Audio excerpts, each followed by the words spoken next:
All right, we're back after the break. We are. So now I think we covered a lot of ground on MUN. Yeah. So now I want to talk about a little bit about media, Yeah. right? What was your experience like there? Because I know working with Gold FM was not your first stint in media. Yeah. Where did you start off? I started off at TNL. I think I was there for around a year. Okay. And then while I was at TNL, I ran into a friend of a friend at my uni who showed me a different side to media than I was working in. And I immediately kind of jumped the gun. And weirdly enough, everything fell into place for me because somebody had just left. Yeah. And there was a vacancy, and Yeah. I walked into, I think, one of the best jobs in my life, I have to say. When you first spoke about media, you Yeah. sounded so depressed. Yeah, I was. I was not in a happy place. Okay. It was, I just didn't know how to deal with all the outside noises. Did not have a work-life balance, and that was not what I wanted for myself. Was that because of the workload at that specific company? Workload, I would say, environment, there was a lot of factors that kind of played into it. But then once I made the switch, I was so much happier. I think it also had to do with the people around. I mean, not that we've had the easiest co-workers throughout the years that we were there, but we had some good co-workers. We had some good co-workers, and we had a great boss. So we had a really good boss. So I think it sucked for other people because they would always constantly compare their departments with our department because they knew we were happy because of our boss. Yeah. And what's the craziest boss story that you have with that specific boss? with the one we love? Yeah. Oh God, there have been some. Wow, probably there was. I think I missed a morning bulletin. That was the one and only time I've done it. I never did it. As in, I missed a bulletin without anybody there to read it. And then? Or? No, that can't be. If that happened, you would have been fired. No, I think I missed the headlines by like 15 minutes. The headlines still went on, but I was 15 minutes late. Oh my God. And then obviously I had to call, like I was crying, like, because I thought I would lose my job. And he was just so nice. And he said, you know what, it's done. You have a full shift ahead of you. Just forget it. Don't let it happen again. And he just, like, I don't know, I knew he had my back. Which is essentially what you would want from your boss. And there was another situation, I think you and I both were at work. And do you remember when we didn't play a particular news cut? No, I don't remember this. Okay, and I got a call from the big boss. And then? Asking why on earth was this not played. And I don't know if you were there or if it was just me on shift. And then I said I just didn't have the time because I was alone. And it had exploded kind of behind my back. But boss kind of shielded me, so I didn't get any of the backlash. Right? But there was our boss's boss, who was questionable in so many ways, kind of tried to get me involved with Big Boss. Yeah. But I don't know, it never went beyond that. Do you have any crazy story? No, of course.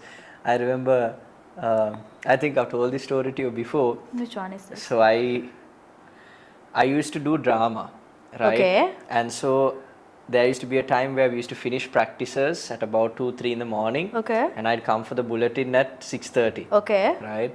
And there was this particular bulletin I came, I was really tired, I hadn't slept, right? And this was election time. Right. Right? And then in that specific bulletin, I had to say elections commissioner 3 times.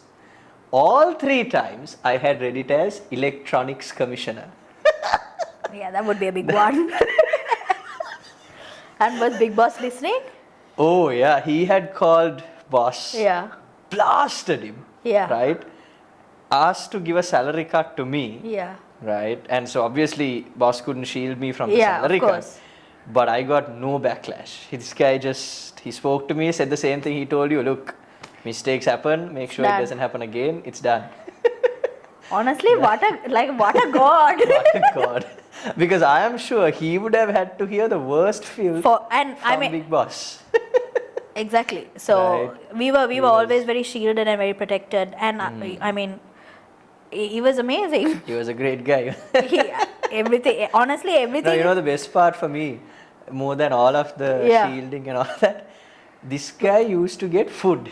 Bro, do you know when so I mean, obviously, sometimes I'll come for the bulletin, but I'll miss headlines, and he'll wait for me to read the headlines, and then I'll have to call him and be like, boss, I'm 2 minutes out, I don't think I'm gonna make it. I always stop downstairs and bribe him with some food. For me, it was the other way around. I have never bribed him with food, but he will give me food to try and get me to come for extra shifts. What a guy. What a guy. He was a fun guy. No, honestly, I think that's also why, we had people who worked there for a while with him. Simply, I mean, I think I also stayed there till as long as I stayed, simply out of loyalty for him, because I started working in the new company that I'm working at Yeah. towards the start of 2024, Okay. and And we left in 2024 too. towards the latter part of 2024. Yeah. So at that time, so I wanted to leave at the start of 2024 Yeah. because my work schedule there was hectic. I was Understood. working like 16, 17 hours. Yeah. There were literally days I would sleep in office, have a wash there, and come to read the bulletin. Yes. Yeah. So at that time I just wanted to leave. Yeah. But this guy made my life so easy, and he said, just come, read. No, I think he was always very respective of our side quests, so as to put it.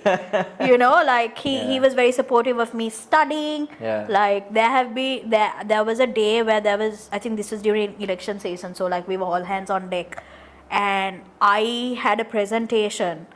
So I did the presentation at office in that little recording booth inside. Yeah. And and he read my bulletin for me or whatever I had to do. Yeah. So he was just amazing. I don't know if can you remember the last election we read together?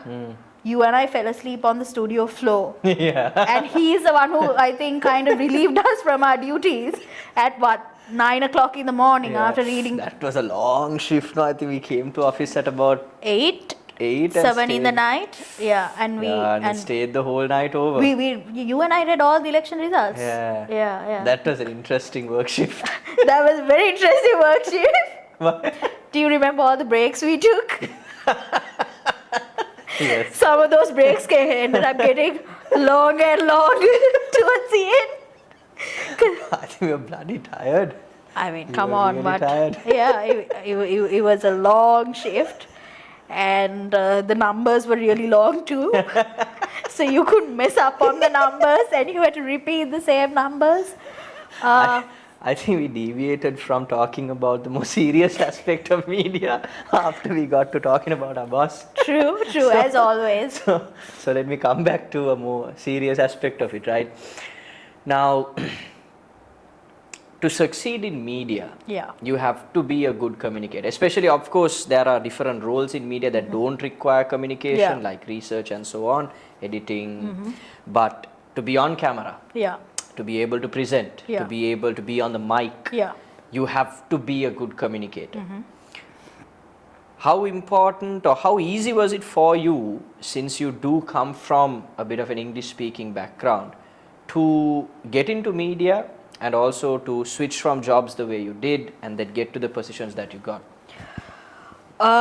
See, I think what a lot of people don't realize is when you present, just because you can speak in public or you have public speaking skills, doesn't mean you necessarily can speak the right way. And what I mean by that is how you give a speech is different to how you present the news. Mm.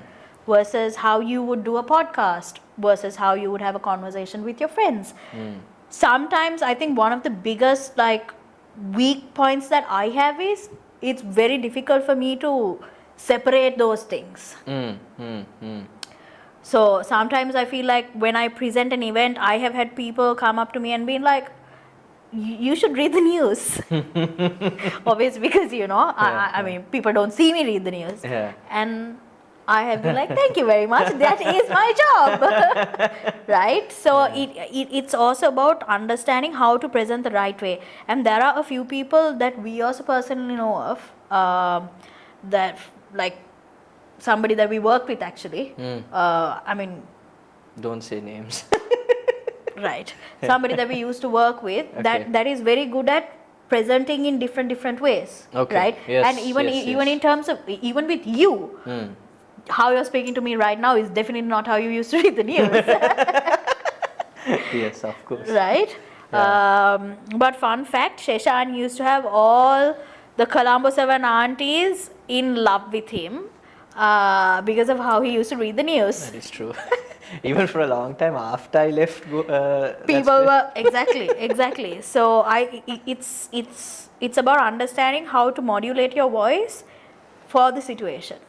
And that's very interesting because now when I do public speaking Yeah. training, we train students to modulate their voice. You Yeah. change your pitch, your power, your Yeah. pace, your pause. And the way you would present a speech is very different to how you would read Read a the news news. bulletin. Yeah. And some people think it's being completely monotonous when you read, which is not true. Yeah. You need to have good Good variations, and people Inflections. like those variations Yeah. because I agree. not just me, but I know a lot of other presenters who Yeah. used to get very good comments Yeah. because they knew how to bring a good amount of Yeah. variations Yeah. in, as opposed to people that used to just read in that same because tone. see, with news I think you have to also be very careful because like as a news presenter you are essentially supposed to be neutral. So when you emphasize certain things, you are especially when you're on radio and people are listening to you, when you emphasize something they pick up on it faster. And like they pay a bit more attention to it, so you have to be very careful to what things you sort of give that inflection to in your voice as well. And even when it comes to the news, how you and I would read a normal bulletin versus how you and I would read a breaking news is completely different. So it's all about, again, modulation, tone, pitch, pace, all of that comes into play. So it's a skill that you kind of develop over time, because I think the longer I read the news for, I definitely would have gotten better. Right? I wouldn't have been good when I started. And I wouldn't have been good for somebody else to listen to. So all of those things kind of come into play. Do you think being able to communicate well opens up more doors for you than for someone that finds it tough to communicate well? 100%. 100%. Because communication also kind of trickles down into connections, right? That's very true. Because now this last job interview that I had with you and your boss, I got it because I have a connection with you. And why do I have a connection with you? I communicated with you. And it takes me all the way back to 2019. When I first met you, you were my friend's friend. And you just randomly said hi to her, and I was like, oh my god, hi. And I connected with you, I communicated with you. Yeah. And then all these years later, That was such a crazy friendship also, no? that's what I am saying. That is what I am saying. So all of those, I think that speaks more to your communication skills than mine. Because I would never have approached you first and had a conversation. exactly. Yeah. So I mean, it's all about the relationships you build, and you do that with communicating effectively. You build up a good enough ability to communicate. You get to know the right people, and that in turn, because even for me, knowing the right people helped me so much in the different jobs that I was able to get. It makes a difference, right? And these are very stereotypical small things people fling about in day-to-day conversations, but like your tribe builds who you are. Yeah, you're a sum of the 5 people you hang out with the most. Exactly. So if that is the case, like the people you associate, the connections you make, they are all going to help you down the line. At some point, I'm not saying you have to be friends with people Just to get something from out of them, but if you are genuine and you communicate well and you respond empathetically to people and they resonate with you, essentially it can culminate into so many different things, right? Because when I said hi to you and spoke to you, I didn't know where you were working. It was just like, oh, this is my friend. Yeah. Oh, hi, how are you doing? What are you doing? And then it just built from there. You know, so it's just simply about how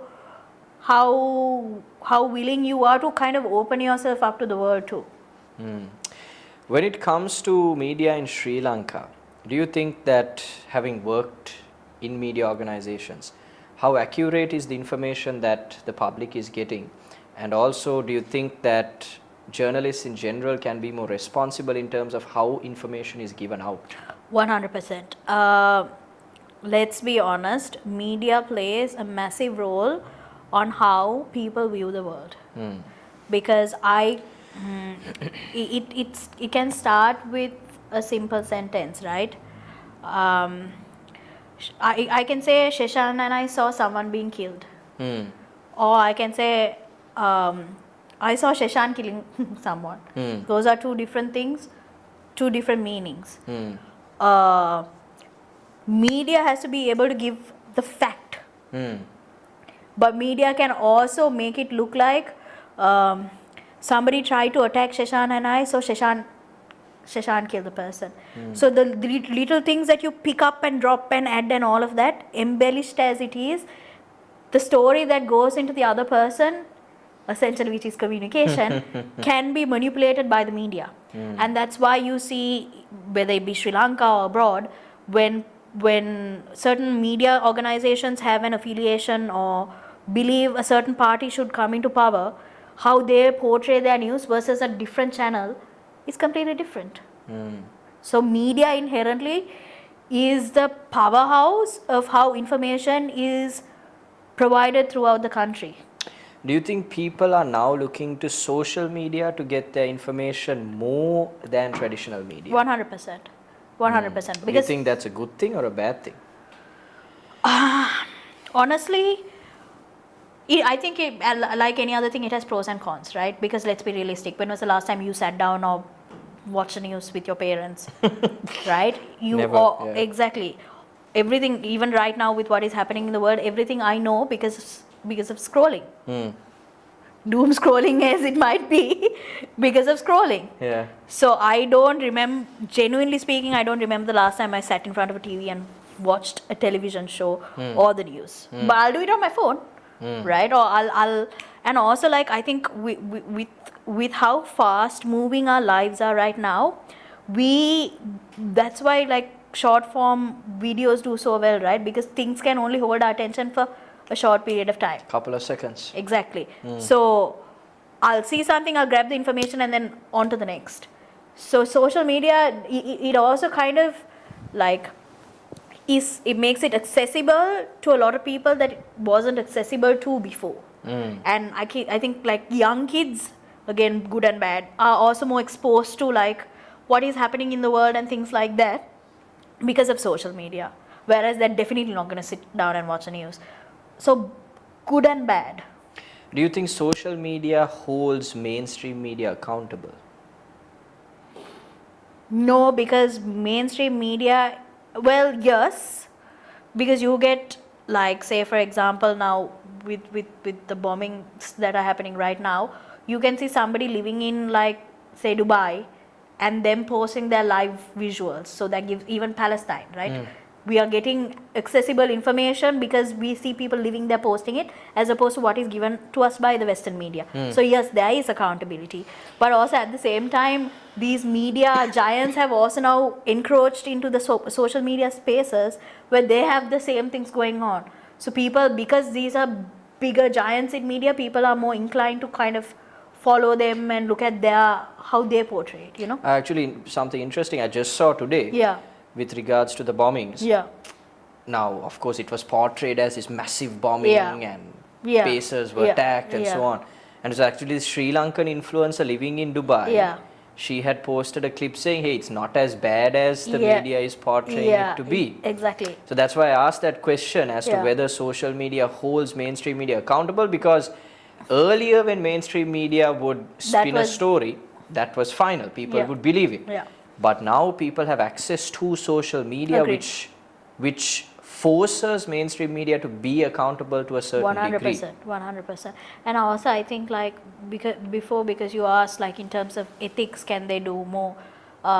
Unfortunately, we live in a world where everything is so sensationalized. So local media plays such a big part in sensationalizing things like murders and killings and things like that. Yes, of course people need to know, but then when you start giving a backstory to this person and like the state of their marriage and things like that, again it's something that all media companies do, but they're also responsible for kind of catering this kind of, I guess, fishbowl effect, where everything is super sensationalized. All right, everyone, just a quick reminder here that if you are someone that is struggling to speak in front of an audience, if you are someone that gets nervous when you see a large group of people, if you don't have the right vocabulary when you have to speak in English, and if you go every time you see a crowd, make sure to sign up to our public speaking classes. We have both online and physical classes. You can choose which one you want to join. But one thing I can guarantee is that if you sign up to our classes, you will be the most confident speaker that you have ever been. You will never say again. You'll speak as confidently as you possibly can, and you will be the best public speaker that you have the potential in yourself to be. So give me a call on the number below, and I will help you become a great public speaker. When you were reading the news, Yeah. right, what's the pressure like to not make mistakes on air? And what were the funniest, or what was the funniest experience you have when it comes to mistakes you've made on air? Okay, so I think inherently the fact that you can't make mistakes puts a lot of pressure on you. Yeah. So you make more mistakes Yeah. than you would. But Yeah. I think our boss, he gave us the space where I would come and say, oh, I made this mistake. He'll be like, okay, don't do it again. Read it properly the next time. Read it slowly and properly the next time. Whereas I have had people before where they would like kind of make a big Deal about it. big deal about listening to me while I'm reading the news. So I'm under so much pressure that I would make mistakes on words that I've never made mistakes on. Right? Yeah. Kind of like, putting me on the spot. Yeah. So that has definitely happened. In terms of the words that I have said. You know what the funniest one for me is? Yeah. When we are reading names of Sri Lankan gangsters. Oh my God. Yes. Do you remember those names? I used to write it in Sinhala because imagine I say it wrong. I'm reading the name, and now it's a very serious Yes, it's bulletin story, also. You yeah. have to now read it super Yeah. serious and all that. And then you get to the name, and you're like, one name I remember is Kimbula Ale Guna. So I'm reading it. Now I can see the host on the other side. That bugger is bawling. He is laughing. And there's nothing I can do. So now I'm keeping a straight face like Kimbula Ale Guna has murdered 3 And I think it got worse when we started doing the lives. Oh my God, yes. Because you can't really react. But I think the first time, like oh my God, I forgot about those lives. Yeah. They started putting it live. Oh, yeah, damn. for the big bulletins though. Yes, big bulletins. yes, I forgot. And then we did like initial like so I remember I didn't know what hashish was. Okay, Right? that's surprising to me. So I didn't know it, right? And he had written it, and I was so confused because it was with an array of like other drugs. So I was like, what on earth is this? And then he obviously had to explain it to me. The names of cricketers, not Sri Lankan, the foreign ones. There have been a few entertainment stories which have been completely wild and absurd. But Oh, Those are some good Killian times. Murphy. Killian Murphy. Yeah. I said Cillian, and I knew it was Killian. and for some weird reason, either Sachin had heard it or something, and he like kind of pulled me aside, and he was like, Venuri, you read that wrong. Please don't read it like that again. And I was like, what did I say? And then obviously, When you're reading the news, one disadvantage can be if you know English too well also. That's a problem. If you don't know enough Sinhala. Because I remember there was a lady, you know that lady, just as I joined. Now, that's a really funny story. So when I joined, yeah. I quickly I was able to read the the smaller Yeah, bulletins, and yeah. then my target was to read Read the the morning bulletin. Prime time. Now, anyway, got the 12 o'clock. Right. Because that lady Yeah, and I yeah. was switching. I really wanted to read that morning bulletin. Yeah. Right. And so I was now going to church and I was praying and all that. Like, Yeah. God, give me the chance Chance, to yeah. read. So now I thought, okay, this lady might get transferred to Yeah. another time, or we'll get to Yeah. switch or something like that. Bro, she read some names I know wrong. exactly what name she read also because she left so much of trauma that we were so careful with the cricketers' names. She read some names wrong. She got fired. Yeah. Next day, I was reading the morning bulletin. So this is what you prayed for. I went back to God. I was like, God, that's not what I wanted. But thanks anyway. No, but like we've had to read some crazy stories about like people killing each other because they were having an extramarital affair.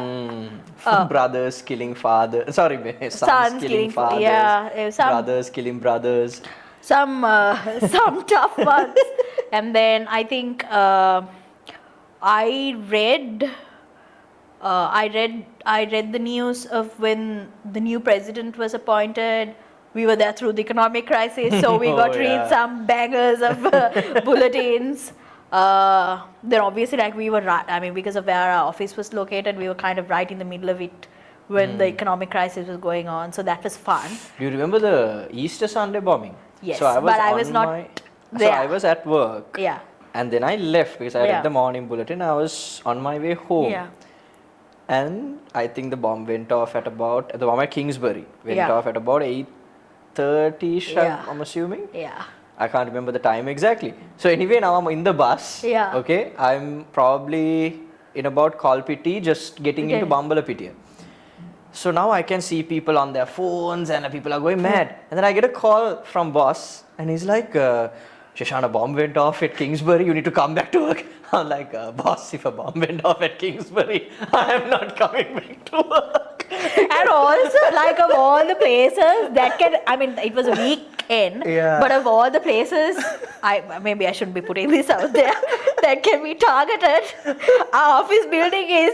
Number one. So in my mind, I was Sorry, like, sir. If Kingsbury got hit, there is no way our office is not gonna get hit. I was like, yeah, no thanks. I would... No, but actually, it's really funny that you brought it up because that was the first time that me and one of my old co-workers had ever gotten to do a shift alone.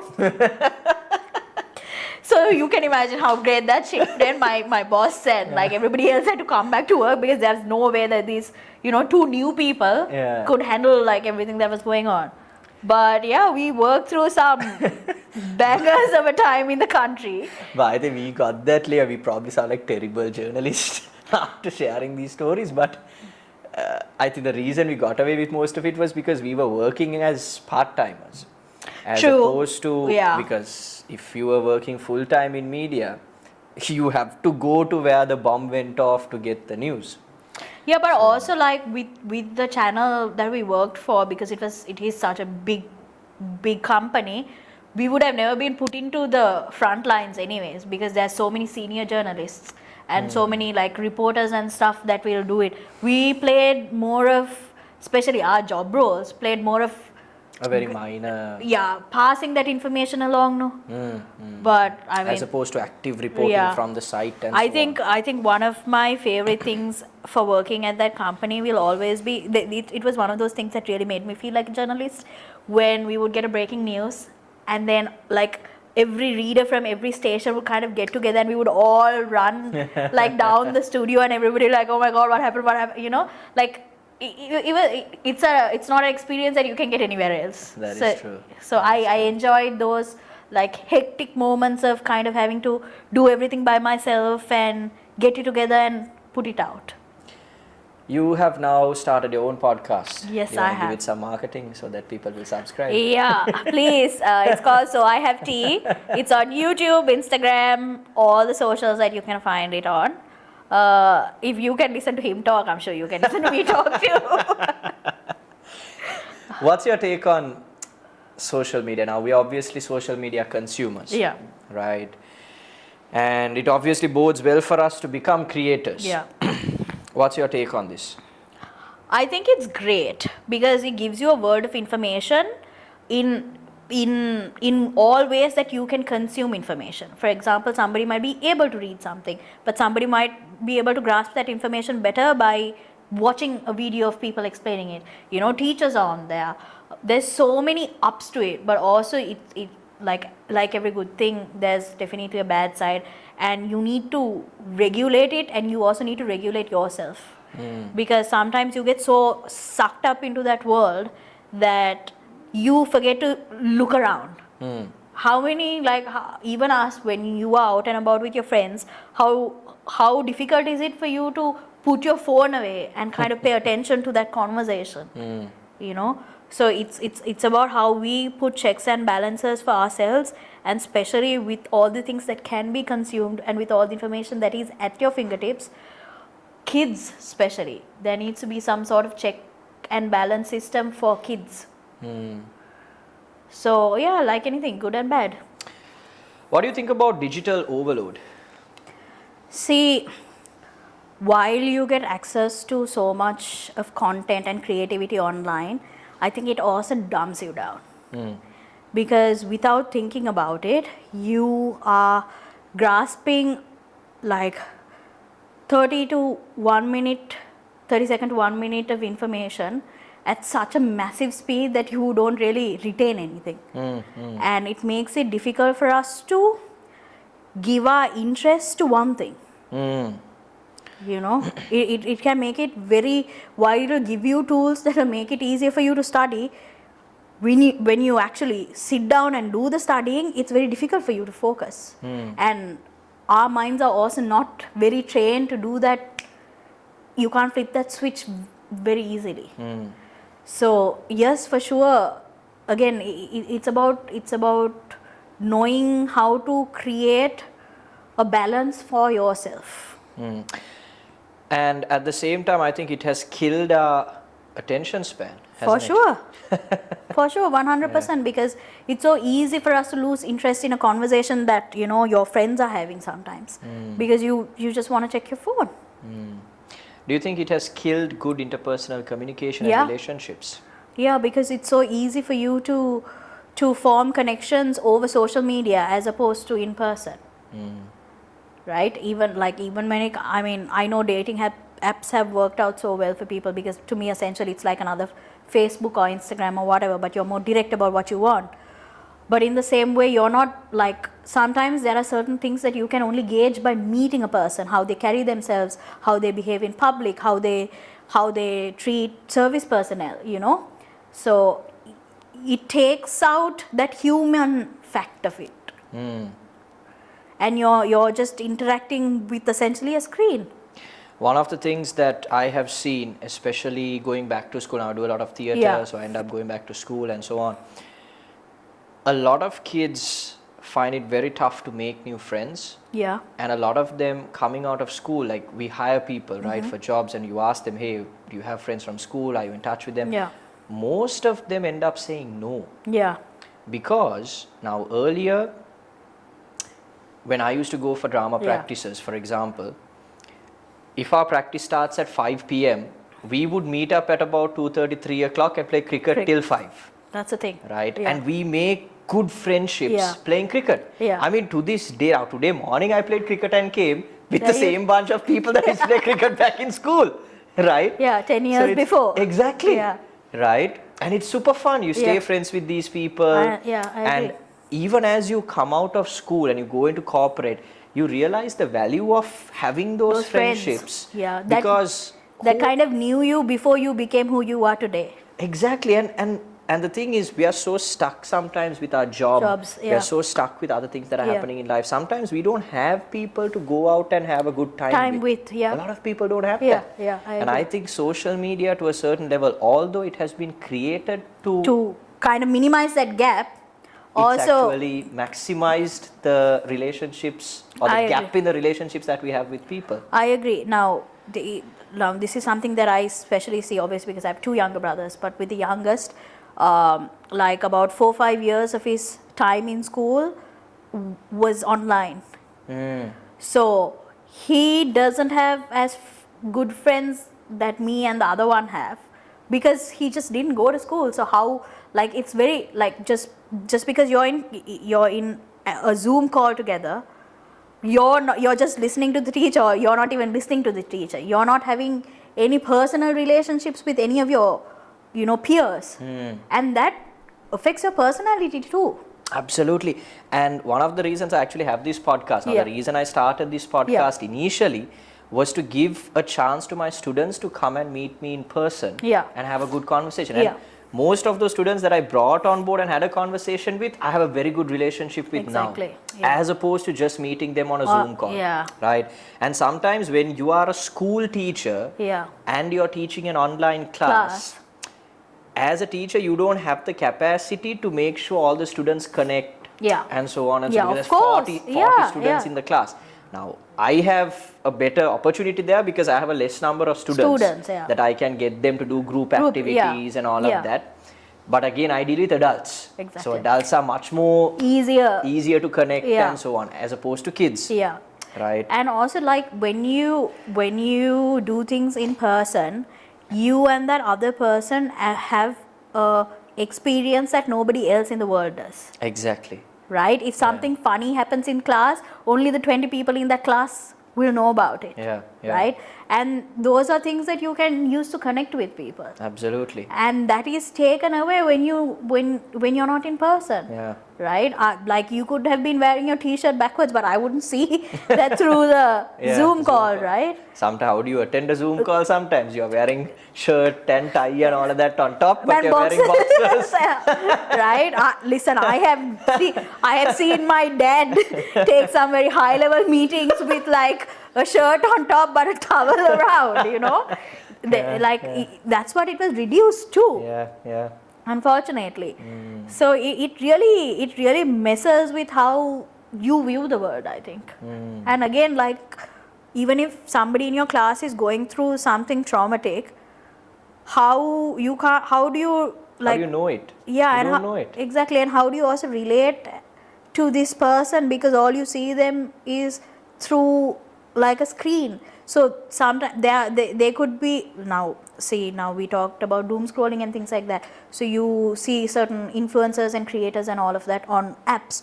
So you see what they show you. You don't really have a personal relationship with them. And obviously, like, I have some of my close friends are like content creators in the country, and some of the stories that we hear about them, how people think their personalities are versus who the person I know is, like, completely different, Yeah. And it's so funny for me to hear these stories and be like, what? So you don't really know people through a screen. You can only understand that by hanging Meeting out. them. Yeah, hanging out with them, By seeing being with them. them. How do A they lot just... of people are struggling through a lot of mental health issues as well For sure, because of the impact that social media is having. because humans essentially were created to be social creatures. So if you are not fulfilling that social aspect that your life or your chemical makeup wants you to have, then there's a big disconnect in who you are as a person and your mental health. Because you are unhappy, you don't have that connection. And people crave that connection. That's why a lot of people build parasocial relationships with creators they see online, because they don't necessarily have those relationships in life. That's why we constantly compare what we see online in terms of relationships to friendships and things like that, because I have had people like tell me, oh my god, I love you and your best friend and how you guys hang out. But you see what we put out, you don't see sometimes that we've had to have difficult conversations. You don't see the disagreements, and you see us put out when we put it out when we look together. You don't see us on a Sunday morning hungover just lounging around my house in like pajamas watching the TV. You know, so it's you see what rather people see what you want them to see, whereas in person you get the good, bad, the ugly, everything. For someone that wants to build up a good network, for someone that doesn't know the right people, for someone that wants to get to know people in general, maybe because they didn't build up those connections early on, what are some avenues that are available now outside of social media, obviously, to help build up good, meaningful connections? I think Sri Lanka is really advancing on the fact that they have a lot more activities happening, right? There are things like things to do. There's pottery classes, cooking classes, you know, which essentially we get to know about because of social media.